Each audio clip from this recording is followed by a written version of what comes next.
G'day everyone, I'm back with Benny. Now, Ben, all my friends are killing their indoor houseplants, and I've been thinking maybe it's my turn to grow a couple, but I don't want to kill them. So, what do I got to do? Mate, I can definitely help you with that. Why don't we do a little video on do's and don'ts of indoor houseplants? That'd be great. I reckon they're going to want to see it as well. Well, lucky for you, I've actually got some right here. How did you do that? I didn't know you were a magician. I thought you were just a flower picker. Mate, there's a lot you don't know. Oh, God.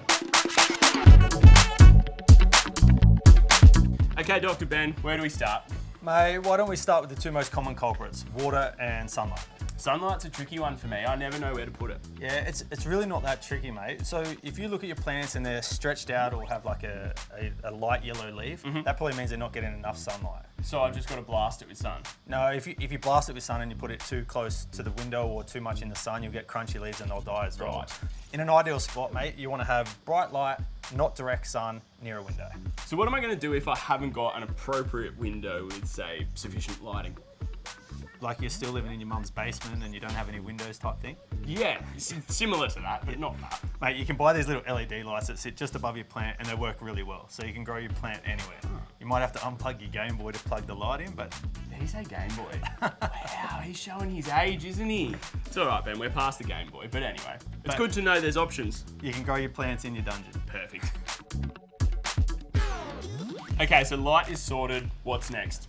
Water in, mate, and this is the one that most people get wrong. They either overwater or underwater, and it's really easy to see if your plant needs water. Chuck this one over here and I'll show you. All right, let's go like this here. I'll move a couple of these out of your way so you can give us your hot tips. So it's just the top amount of soil that we want to check. So if you get your finger, you can get tools to do it, but I think the finger's the easiest way to do it. You go down a couple of centimetres, basically to your second knuckle. Yep. Here, have a go, you do it. Yeah.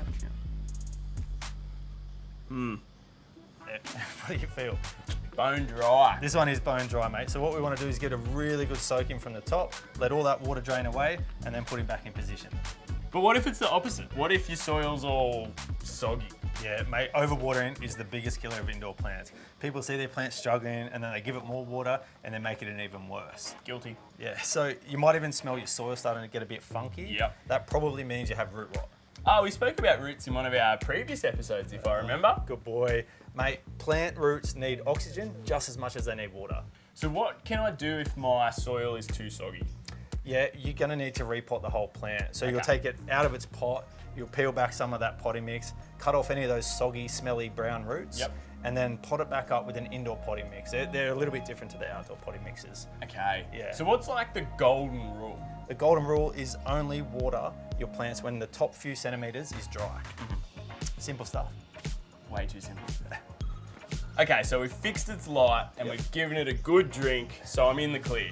Not quite. We've saved its life, but we haven't made it quite happy yet. So in our next episode, I'm going to show you how to make a little spa environment for your plant. Ooh, a bit of a spa day. Yeah, bring your towel. Okay, we'll see you guys on the next one. Maybe you should bring a towel too.